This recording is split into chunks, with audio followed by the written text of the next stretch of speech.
¡Mono! ¡Monito!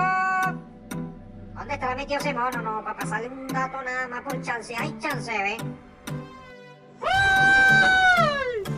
¡Mono, mono, por Dios, no me violes, por favor, no me violes, mono! ¡No, no!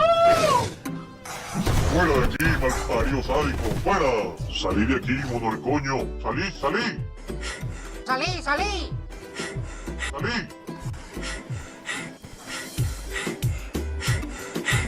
Marico, no, me cagué todo, chavo, me cagué. ¡Párate pues, huevón! ¡Párate! No vas a durar todo el día ahí. ¡Párate pues!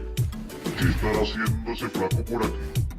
Eso sí está sospechoso. Y de paso alborotando los monos. Mira, si te cuento, por Forever lo volvió a hacer. Está rematando todo. Y todos los precios son insuperables. Todo el mundo está yendo para allá. De verdad se la trae. Ese es el Daddy Yankee. El Daddy Yankee el hierro. Ese chavo es demasiado pila, te diré.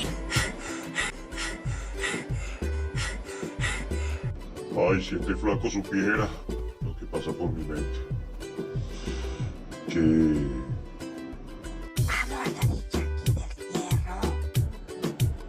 ¡Ay! Ya sé quién te alinea, carajota.